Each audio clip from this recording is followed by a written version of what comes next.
ఓం గురు బ్రహ్మ గురుర్విష్ణు గురుర్దేవో మహేశ్వరః గురు సాక్షాత్ పరబ్రహ్మ తస్మై శ్రీ గురవే నమః.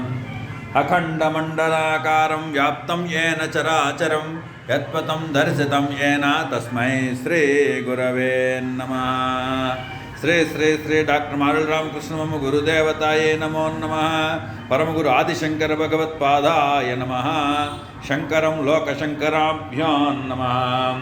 ఆపాతాళ నభస్థలాంత భవన బ్రహ్మాండమావిస్ఫుర జ్యోతిస్ఫాటికలింగమౌలి విలసత్పూర్ణేందువాంతామృతై అస్తోకామృతమేకమే సమని సమరుద్రానువాకాన్ జపన్ ధ్యాయేద్దీప్సిద్ధయే ద్రుపదం విప్రోభిషించే శివం. విశ్వాసనామ సంవత్సరము మహాశివరాత్రి భక్తజనులందరికీ కూడా ఆహ్వానము. శ్రీ శ్రీ శ్రీ బాలాత్రిపుర శ్రీ విద్యాపీఠము అమ్మవారు షోడశకళా పరిపూర్ణమైనటువంటి రోజు. అదేవిధంగా అయ్యవారు అగ్నిలింగంగా అరుణాచలంలో ఆవిర్భావం చెందినటువంటి సమయము. లింగోద్భవము అంటే ఏకకాలంలో అన్ని గ్రహాలు ఒకే కక్షలో ఉండేటువంటి శుభ సమయము.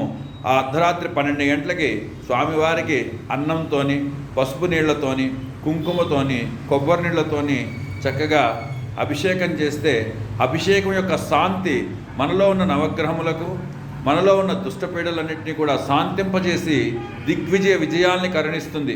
అమ్మవారి పూజ చేస్తే అయ్యవారి నామాన్ని చెప్తే అమ్మవారు సంతోషపడతారు. కాబట్టి అమ్మవారికి ఆనంద పర్వదిము శివరాత్రి. శివ శక్తియుక్త, శివ అంటే అమ్మవారు, శివ శక్తి అంటే అమ్మవారు. నమశివాయలో శివ అమ్మవారు.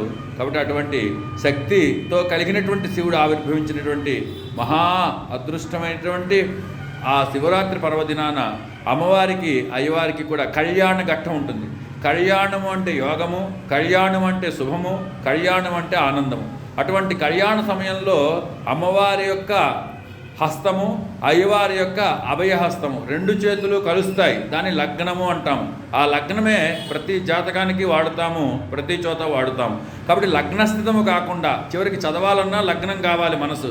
కాబట్టి లగ్నం అనేది దేని మీద అవుతుందో దానిలోనే మనము విపరీతమైన రాజయోగాల్ని పొందగలుగుతాము. కాబట్టి అటు లగ్నస్థితమైనటువంటి మహాశివరాత్రి పర్వదినాన పంచాక్షరి మంత్ర జపాన్ని కానీ, మహాహోమాల్ని కానీ, చక్కగా పారాయణలు కానీ చేసినట్లయితే అఖండ విజయాలన్నీ కూడా సంవత్సరం అంతా కూడా మన చేతిలో కల్పవృక్షము, కామధేనువు, పరశువేది 3 మన చేతిలో ఉంటాయి.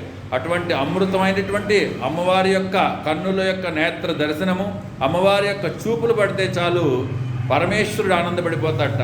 కాబట్టి అటువంటి కళ్యాణానికి అందరికీ కూడా ఆహ్వానము. శివ శివేతి శివేతి శివేతివ, హర హరేతి హరేతి హరేతివ. ఓం అగ్నిర్దేవాభ్యో నమః. నమో భగవతే రుద్రాయ. శాంతి శాంతి శాంతి. జై బాల, జై బాల, జై బాల.